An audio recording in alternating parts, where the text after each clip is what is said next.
일본의 원전 오염수 방류가 임박했다는 관측이 나오는 가운데 정부는 우리 전문가의 참여 등 한일 간 오염수 관련 협의에 진척이 있다는 점을 시사했습니다.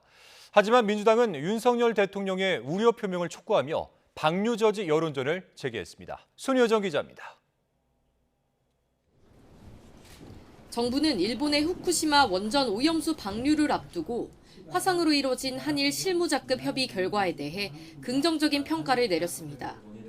양측이 상당 수준의 공감대를 형성했던 겁니다. 양측은 지난 한일 정상회담에서 논의된 사항을 실현하기 위한 구체적 협력 방안에 대해 실무 차원에서 상당한 수준의 공감대를 형성했습니다.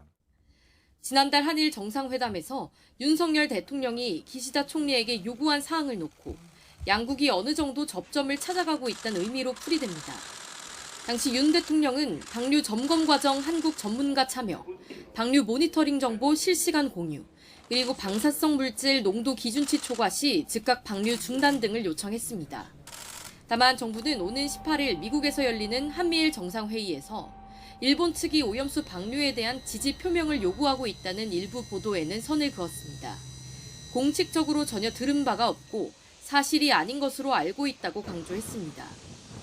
국민의힘은 일본을 상대로 한 정부의 오염수 관련 협의에 힘을 실으며 방류가 국제 기준에 부합하는지 계속 확인하겠다고 강조했습니다. IAEA가 지속적으로 검증을 하고 있는 상황이고 그 검증 과정에 저희 전문가도 참여를 하고 있습니다. 기준에 맞는지 여부를 저희들은 지속적으로 확인하고.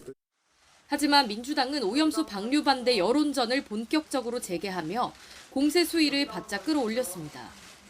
유엔 인권이사의 진정을 검토하는 동시에 윤석열 대통령을 향해 오는 18일 한미일 정상회의에서 방류에 대한 국민적 우려를 공식적으로 표명하라고 압박했습니다.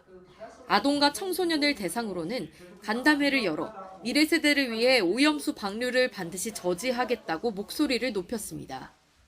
장기적으로 미래 세대에 크게 피해를 끼칠 것이 분명한 핵오염수 배출 문제에 대해서 총력 단결해서 대책을 강구하고 저지할 때가 된 것 같습니다. 이르면 이번 달 말 일본이 원전 오염수를 방류할 것으로 예상되는 가운데 여야 모두 전면전을 예고하면서 양측의 공방이 다시 격해질 것으로 보입니다. YTN 손효정입니다.